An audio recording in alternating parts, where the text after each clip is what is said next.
Não posso mais viver sem você, meu amor. Também não sei mais viver sem olhar para teus rácitos de melanina, que causam um estímulo luminoso que meu cérebro transforma num impulso elétrico que faz as minhas glândulas suprarrenais despejarem adrenalina na minha corrente sanguínea, reagindo com os receptores beta-adrenérgicos do meu tecido cardíaco e causando essa taquicardia que me tira o fôlego. Ele anda estudando bioquímica demais. Aliás, esse é o assunto do programa de hoje. Vamos falar de bioquímica, mas tome cuidado com o que você vai dizer para o seu namorado ou sua namorada depois, hein?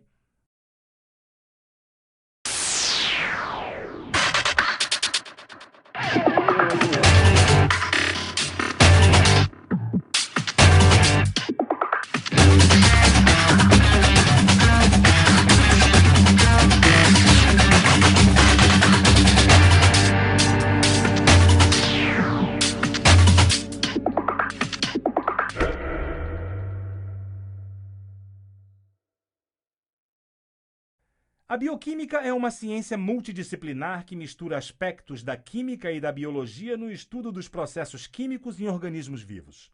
Os estudos desses processos vêm de mais de 400 anos atrás, mas só na virada do século XIX para o XX é que o termo bioquímica passou a ser utilizado. Desde então, tudo andou muito rápido com essa ciência. A partir dos estudos bioquímicos, o homem foi capaz de entender os processos dentro do corpo humano nos mínimos detalhes. Para isso, a bioquímica trabalha principalmente com 4 tipos de compostos orgânicos. E os atores desse espetáculo são os carboidratos, lipídios, ácidos nucleicos e, claro, as proteínas, que são as grandes estrelas do programa de hoje. Proteínas são compostos orgânicos formados por aminoácidos em grandes cadeias que chamamos de macromoléculas. As proteínas são fundamentais em quase todos os processos celulares. As enzimas, por exemplo, são proteínas com a função de catalisar a maioria das reações químicas nos organismos vivos. Isso quer dizer que elas são vitais para o metabolismo do corpo humano. Ser ou não ser uma usina de reações químicas? Eis a questão.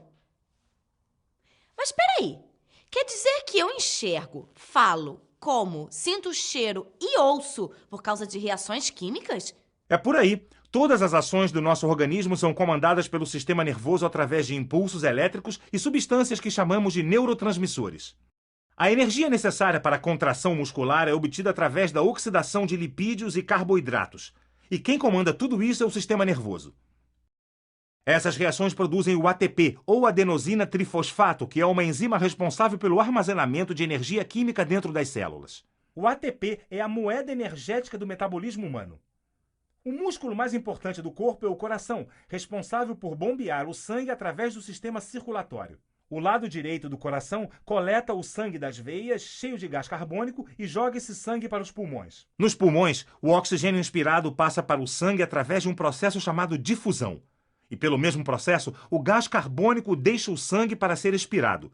O sangue oxigenado é transportado pelas artérias para o lado esquerdo do coração.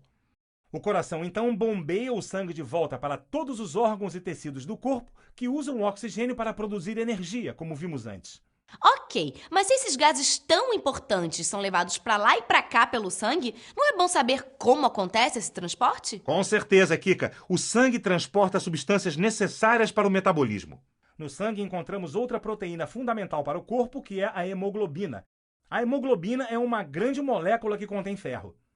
O oxigênio se liga ao ferro da hemoglobina que circula pela corrente sanguínea, carregando o oxigênio para todas as células do corpo. O sangue é como uma estrada por onde circulam nutrientes, hormônios, anticorpos e escórias para chegarem e saírem dos órgãos e tecidos. Toda essa movimentação é feita através de interações químicas e físicas entre as diversas moléculas do sangue e as moléculas dessas substâncias. Entendi. Você tá me dizendo que esse pedaço de pizza vai andar pra lá e pra cá dentro do meu corpo através do sangue? De certa forma, sim. Mas antes ele vai ser quebrado em minúsculos pedaços, em moléculas, e cada uma delas vai chegar ao sangue de formas diferentes. Por exemplo, a massa da pizza começa a ser digerida ainda na boca por causa da reação química entre uma enzima presente na saliva e o amido da massa. Depois, os músculos do sistema digestivo vão empurrar o alimento para o estômago através de contrações causadas por impulsos elétricos comandados pelo sistema nervoso. No estômago, o suco gástrico vai envolver o alimento e começar a separação. O ácido clorídrico presente no suco gástrico proporciona o meio ácido que é ideal para a atuação das enzimas do estômago. Uma delas é a pepsina, que vai desdobrar as proteínas dessa calabresa da sua pizza em pequenas moléculas de aminoácidos que podem ser absorvidas mais facilmente. Depois, esse alimento atravessa o duodeno, onde recebe os sucos intestinais e o suco pancreático, também ricos em enzimas. Essas enzimas catalisam as reações químicas que vão quebrar os nutrientes em partes menores, como aminoácidos e glicose. Tá, mas como essas moléculas entram nas células se não tem uma porta para bater nem nada? Essa é uma boa pergunta. Esse processo é chamado de absorção, que é a passagem das diversas moléculas resultantes da digestão para a corrente sanguínea. Uma das mais importantes é a glicose. Dentro da célula, a glicose vai ser decomposta numa reação química de oxidação. Essa reação libera a energia termodinâmica necessária para formar a molécula de ATP que armazena essa energia. E é essa energia em forma de calor que vai ser usada pelo corpo durante as suas atividades. É por isso que falamos em queimar calorias quando fazemos exercícios físicos, por exemplo.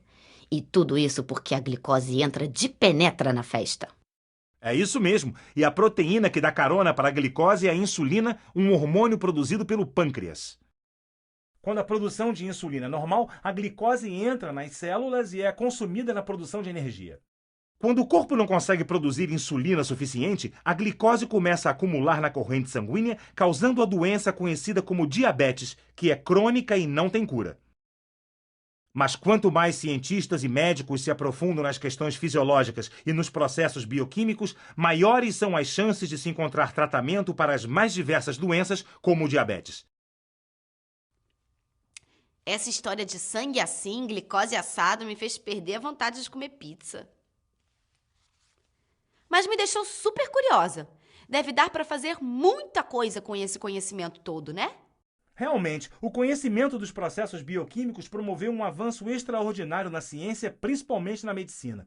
Há mais de 400 anos atrás, o médico e alquimista Paracelso curava seus pacientes receitando substâncias que poderiam ser consideradas tóxicas, como o arsênico ou o mercúrio. E funcionava, mas ainda não se sabia como exatamente isso acontecia. Ainda hoje, o mecanismo de ação de alguns medicamentos não é totalmente conhecido. Um dos mais famosos medicamentos para disfunção erétil, por exemplo, foi descoberto durante o desenvolvimento de um fármaco para combater doenças cardiovasculares. Além disso, nos tratamentos psiquiátricos são utilizados muitos medicamentos cujo mecanismo de ação do princípio ativo ainda não foi completamente compreendido. Isso porque eles apresentam bons resultados terapêuticos. Esse é o caso do lítio. Mas o fato é que o conhecimento profundo dos processos fisiológicos e da bioquímica é o método mais seguro no desenvolvimento de medicamentos e cura para as mais diversas doenças. Muito bom isso. Mas se os medicamentos são substâncias estranhas, diferentes daquelas que a gente come e bebe, como o corpo consegue transformá-los em cura? Como, afinal, os medicamentos funcionam? Essa é uma ótima pergunta. Quando estudamos a ação dos medicamentos, percebemos que quando Paracelso dizia que a diferença entre o veneno e o remédio é a dose, não se tratava de nenhuma maluquice. A dose da medicação é importante, porque se você toma remédio de menos, esse efeito, o efeito terapêutico que a gente fala, que é o efeito esperado, ele não é alcançado. E se você toma demais, toda a droga, ela tem um efeito adverso, ou seja, aquele efeito que você não deseja que ela tenha. Todos os medicamentos são tomados, ingeridos, digeridos e depois absorvidos para irem ser metabolizados no fígado. Quando a droga chega no fígado, ela é processada por um grupo de enzimas. O médico não pode só sair prescrevendo às pessoas tomando medicação de maneira aleatória, porque tudo que a gente toma, ela tem ação sinérgica, eles vão interagir um com o outro. Eu estava pensando aqui com os meus botões. Esse programa é sobre bioquímica, mas a gente viu tanta coisa relacionada à medicina, à física, à biologia e até à culinária que eu fiquei meio confusa. Afinal, a bioquímica é essa mistura toda mesmo? Realmente, a bioquímica é uma ciência que faz fronteira com muitas outras. O corpo humano é um organismo complexo que pode ser examinado e compreendido de diferentes maneiras que podem se justapor. Então, quando falamos que a bioquímica se mistura à biofísica, à biologia, à medicina e até à culinária, é porque todas elas são partes de um mesmo todo, que é o estudo dos seres vivos em detalhes. E a gente não deve esquecer que o todo é sempre mais do que a soma das partes. No programa de hoje, entendemos que a bioquímica é a ciência que estuda os processos químicos dentro dos organismos vivos. Vimos como os principais componentes estudados pelos bioquímicos estão presentes em quase todos os processos químicos dentro do corpo humano. Falamos sobre a importância das proteínas no metabolismo humano e sobre a função delas em algumas doenças e tratamentos. E, acima de tudo, entendemos como a bioquímica é uma parte fundamental de um todo bastante complexo, que são os estudos dos organismos vivos e principalmente do corpo humano. Aprendemos que, a partir do estudo minucioso de cada detalhe do organismo, a bioquímica pode contribuir para que a gente tenha mais ferramentas de combate às doenças e mais informações sobre o funcionamento do nosso próprio corpo.